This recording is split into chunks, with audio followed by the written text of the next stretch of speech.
Hello everyone, welcome back.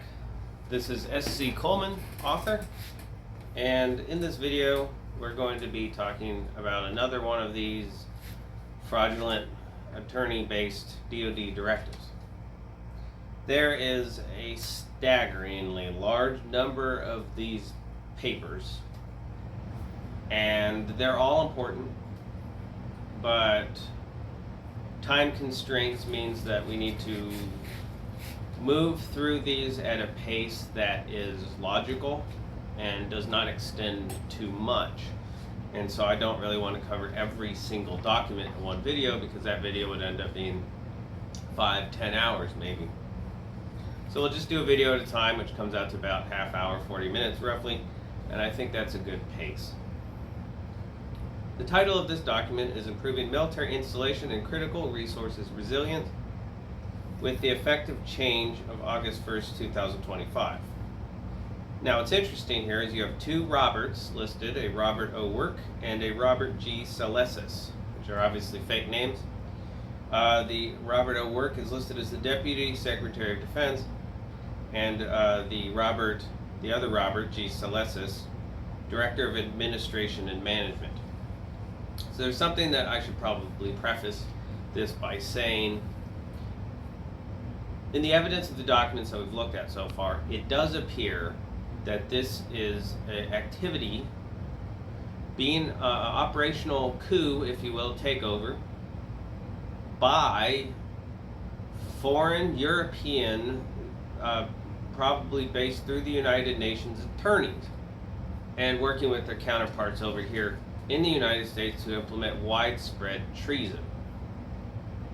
There's a couple possible reasons why they're doing this, and I stipulated before that it may have something to do with the loss of child harvesting operations on U.S. military bases by their civilian counterparts. Of course, these are all civilian, they're not military. They're attempting to control the military simply by publishing quote-unquote authoritative paperwork, and that will suffice to obtain practical control over the military. But it's not just the military. The military is an important component, but their main goal is a widespread, large-scale attack on the population and country at large, the nation and country respectively, country being land, nation being people. There's a couple of the main things that they're going to target in this respect, and here we'll find some of those in this document. And obviously the dates on these pretty much are all about this year, 2025. Some of them are backdated. But either way, this does appear to be ubiquitous that this is the year 2025 in which they push this operation out categorically. This issuance establishes policy and assigns responsibilities to provide the DoD with the resources necessary to identify, assess, manage, and improve military installation and critical resources resilience. There's some coded wording there. This includes mitigating risks from energy and water disruptions. Energy also includes oil. So obviously their focus there is the control of, as they say, essential resources, so that those can be leveraged against the population and the people for resilience, resource resilience. Extreme weather caused by them, and other disruptions to transportation or logistical resources, such as congestion and extensive construction, which we see going on right now, caused by them, essential to mission assurance and readiness. So they cause the problem, and then they come in as the solution, and of course their solution will involve, naturally, more conquest, more quote-unquote acquisitions. This issuance applies to the usual things. However, under the applicability section, subsection B, because this was written by an attorney, not a military individual, all DoD operations worldwide, unless superseded by international agreement. And there is where it would solidify the fact that this is in fact being done by foreign operatives, foreign enemies from the United Nations, from Europe, and various other areas. working together in their global trader structure that they have.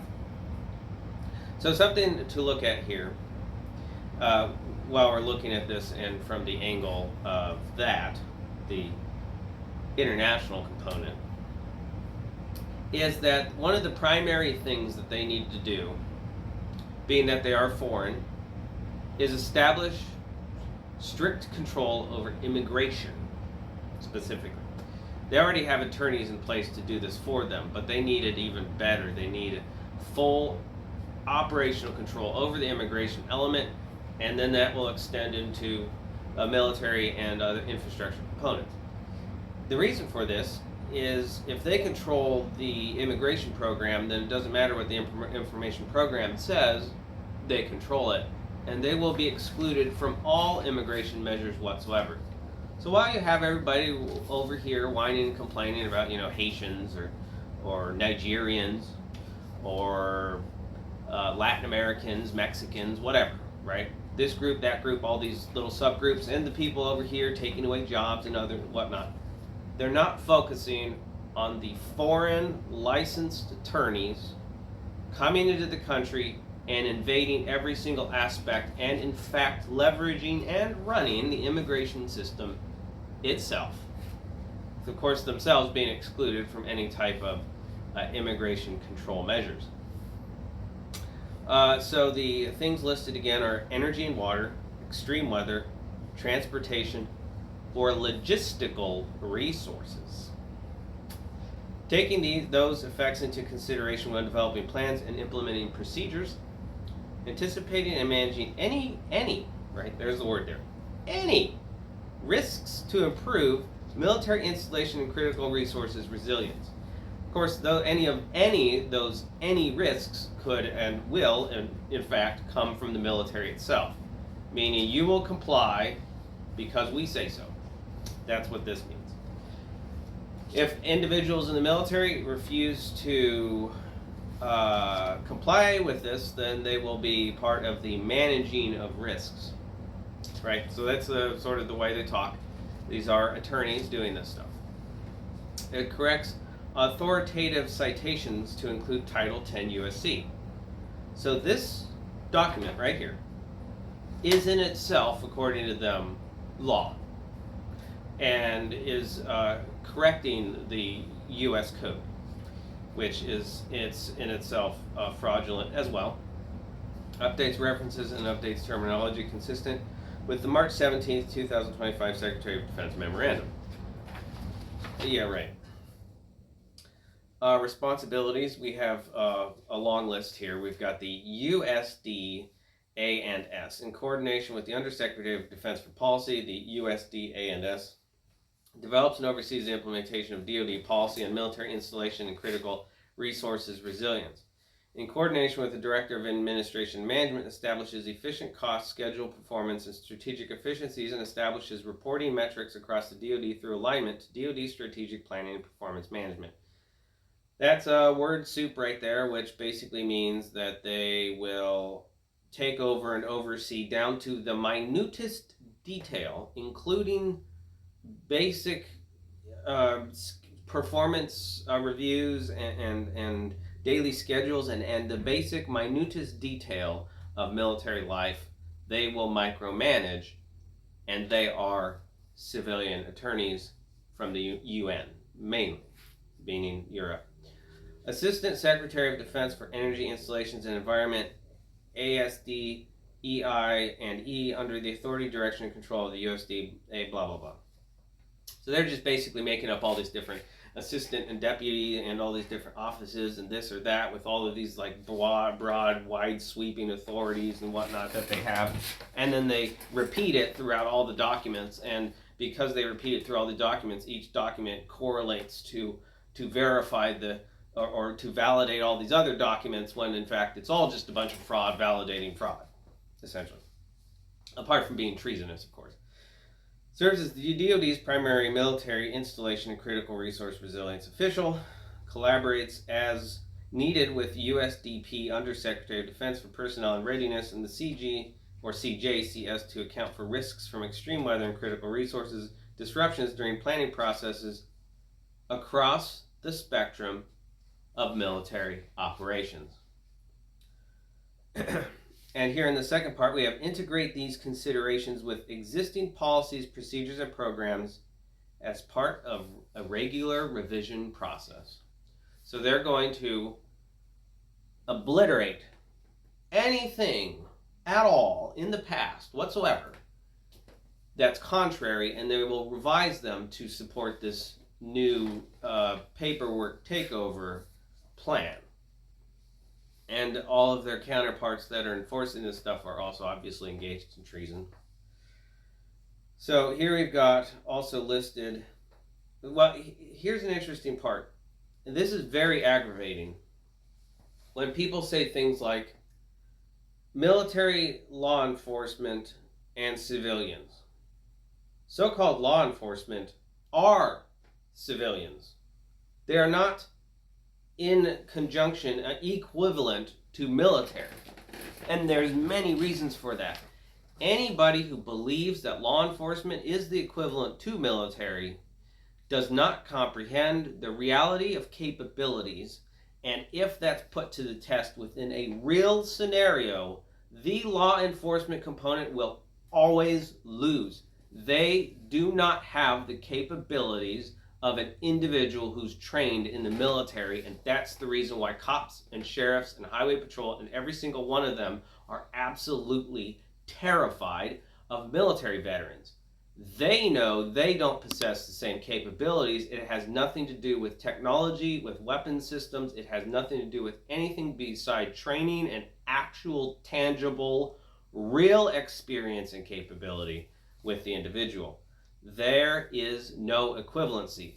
The attempt to make that equivalency is all part of this nonsense.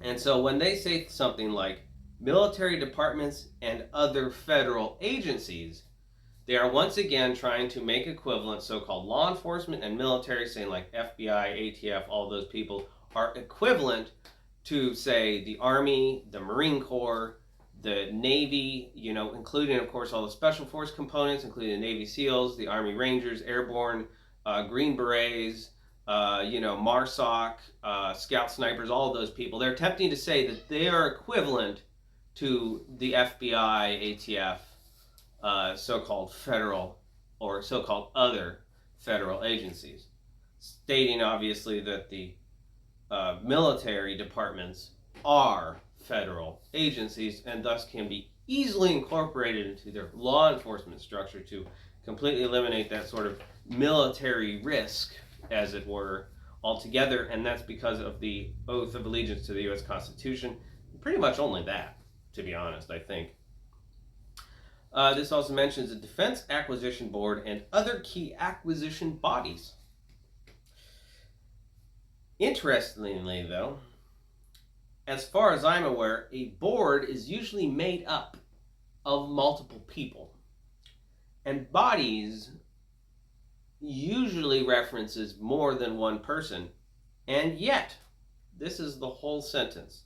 Promotes as an advisor to the Defense Acquisition Board and other key acquisition bodies, integrating these risk reduction consideration into programs under his or her purview. So are we saying in here that this so-called Defense Acquisition Board and other key acquisition bodies is in fact representative of one person? That is interesting. Oversees identification and management of these military installation risks in coordination with other DoD risk management and readiness programs. Office of Local Defense Community Cooperation Programs, or the Joint Land Use Study Program. Those are two interesting things that are noted here. I'm sure we'll find out that those things are just kind of more of the same stuff. Leverages the Strategic Environmental Resource and Development Program, a joint effort between DoD, Department of Energy, and Environmental Protection Agency to develop and implement military installation and critical resource resilience assessment and planning tools. And that one right there, I guarantee, is the specific component which will relate to child trafficking and harvesting. The reason why is because DoD is the cover identity for which they established child harvesting insulated prisons for children so they could harvest things like adrenochrome and adrenaline and adrenoleutin and all this other stuff, these biological elements. Done under the DoD, but essentially were specifically a handful of civilians with special access to very insulated facilities. The Department of Energy is involved in the transportation stuff, the things with, and also, of course, like, the control of buildings and infrastructure, all kinds of stuff, right? The Department of Energy is based around all kinds of stuff, and the Environmental Protection Agency, one of their main jobs and components is the actual disposal of the child bodies into EPA protected dumping grounds, as if they were just regular garbage. Of course, the Environmental Protection Agency does a lot more than that, or at least that's a pretext and a cover story for which many treasonous operations are carried out. To develop and implement military installation and critical resource resilience assessment and planning tools. So, yeah, exactly what I said. The Assistant Secretary of Defense for Sustainment, here's another one listed here, identifies and considers the risks of military installation and critical resource resilience that affect the logistics infrastructure, material acquisition and supply, including critical suppliers and critical components, key transportation modes and routes, and storage and stockpile activities. And that last one is the big one, storage and stockpile activities. I think we know what that means. Assistant Secretary of Defense for Acquisition oversees integration of military installation and critical resource resilience considerations, including life cycle analysis into acquiring or modifying weapon systems, platforms, equipment, and products. Yes, because you want an attorney from the United Nations doing that for your national military, don't you? That's obviously sarcasm and rhetorical. Well, it's not desiring of a response. I don't know if rhetorical is actually the appropriate word, considering the language manipulation. Oversees integration of military installation, critical resource resilience, related policy and practices in defense acquisition, workforce training, and education. And of course, within that scope, they're going to train that this stuff is actually valid, where it's actually not, because that's what they do. Joint Capabilities Integration Development System and Defense Acquisition System. Those are two things mentioned here that probably relate to some kind of funds and other types of things there. Provides guidance and direction on relevant technologies and technological approaches to comply with policy and legal requirements and lessen these effects on operational mission needs. These legal requirements they're talking about is going to be like stuff like this. It's going to be very specifically related to things that they published and they do and nothing else. Oversees DoD engagement with the U.S. Global Change Research Program. Yeah, that doesn't sound like it's coming out of the United Nations at all. Director, Department of Defense Test Resource Management Center, in coordination with the DoD component heads, collaborates with internal and external stakeholders to address common military installation and critical resources resilience challenges and opportunities, including regional planning efforts. There's a key word for you. Regional planning efforts. That's such as the Columbus Regional Planning Committee, which is staffed by, among others, the heads of large banks, using their ability to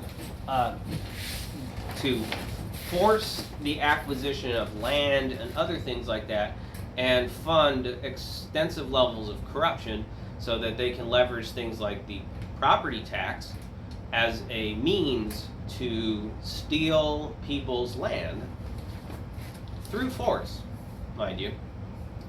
That, of course, is treason. Assistant Secretary of Defense for Homeland Defense and Hemispheric Affairs.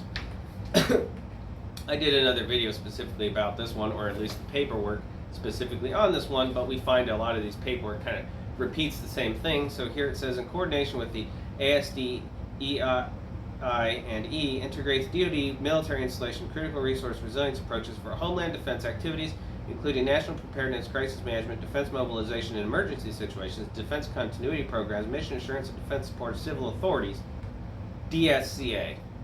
Defense support of civil authorities. That is specifically there because the so-called civil authorities, the attorneys that we have, are enemies. They're enemy combatants, although they don't fight necessarily with bullets or knives or something like that. They do stuff like this, right? As means of weapons and they try to leverage stuff in an attack without themselves getting their hands dirty. So the defense support of civilian authorities, that's specifically for when communities decide to take action against the treasonous occupation. And so then they need to harness the defense assets components, so-called, in their own defense. And continuity of operations in government. And there's another key word for you, continuity of government, right? Against the population. Above all else, the quote-unquote government has to survive. The people are secondary to that. That's not the constitutional government, obviously, because the whole point of the constitutional government is by and for the people. This is not by and for the people. This is by and for these people, these licensed attorneys and other treasonous actors. Preserving freedom of navigation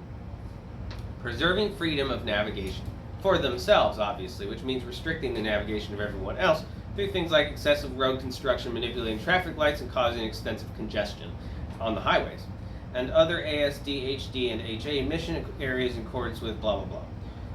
Through the Office of the Deputy Assistant of Secretary of Defense for Arctic and Global Resilience, now there's a weird name there, integrates military installation and critical resources resilience considerations into all,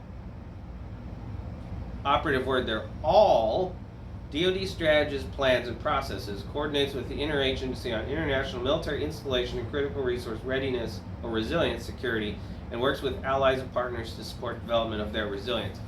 You know, just because they can do that, right? They can do whatever they want. If they write into the paperwork, they can do it. And it doesn't matter what all the implications are. No, it doesn't matter because it's written, it's legal, right? Ugh. Assistant Secretary of Defense for Special Operations and Low Intensity Conflict monitors and directs appropriate planning for anticipated humanitarian assistance and disaster relief requests for DoD assistance, including stabilization support. There's more of the nonsense for them to prop up their treasonous entities out there who are running amok and causing the local populations to get irritated and angry to the extent that they are actually going to do something about it. And this, of course, is a risk mitigator for that, doing something about it. These plans address extreme weather, so, you know, poisoning the sky and causing cataclysmic events and things like that, and critical resource impacts such as increased demand and resources for HA and DR activities, obviously because they're going to cause things to happen where those resources become quote-unquote scarce, and increased instability sparked by competition for limited natural resources. So of course they're going to come in and control that. Provides guidance and oversight to the combatant commanders on ongoing humanitarian assistance programs and resources to encourage partner nations' efforts for disaster risk reduction, mitigation, preparedness, and resilience, building capacity for humanitarian assistance, global health engagement. I think we know what that means. And disaster prevention in light of extreme weather and critical resource risks. Incorporates extreme weather and critical resource risks into stability, operations, policy, doctrine, planning, including their impacts on conflict and state fragility. So like I said before, it is not the people, meaning the population, which matters. It is their people and their population of specially licensed and privileged individuals and the control that they shakily maintain under fraudulent pretense. That's what all of this is about protecting. Undersecretary of Defense for Personnel and Readiness identifies potential impacts to training ranges and training capabilities across DoD from extreme weather and critical resource disruptions, which of course means that they're going to specifically try in any way capacity they could possibly do to disrupt training operations in the military to specifically sabotage and damage the force in readiness capability. And oversees DoD component implementation of strategies to sustain training range capabilities, meaning, of course, to destroy that. Supports the military services and joint staff as they integrate military installation and critical resource resilience considerations into DoD education and training programs. So that's obviously going to mean validating this nonsense. Joint training, exercise, and evaluation program events. So they can, push out anybody who, quote-unquote, might be a risk. Undersecretary of Defense for Intelligence and Security oversees planning, organization, coordination, and balancing of investment and risk for all, right? Operative word there, all DoD intelligence, surveillance, and reconnaissance capabilities related to extreme weather and critical resource disruptions, and consults with CCDRs as appropriate. Coordinates with the DNI on all other responsibilities and functions as related to risks, potential impacts, considerations, vulnerabilities, and effects of extreme weather and critical resource disruption. This also lists the Director of Administration and Management. That's pretty straightforward what they're supposed to be doing, allegedly. Now, here's the big one, and here's the one, the office through which all of this stuff is being funneled, the quote-unquote legal aspect.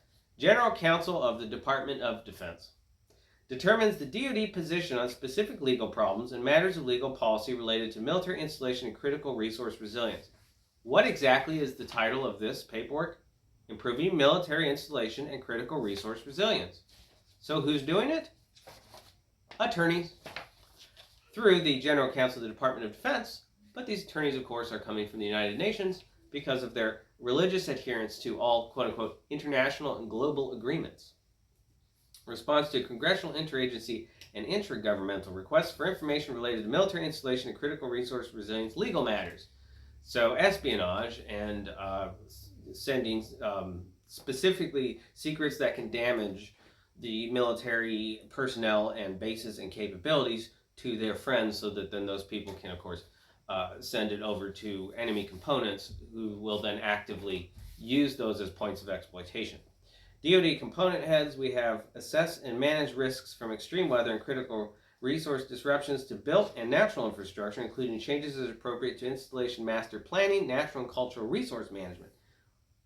Natural and cultural resource management. What's a cultural resource?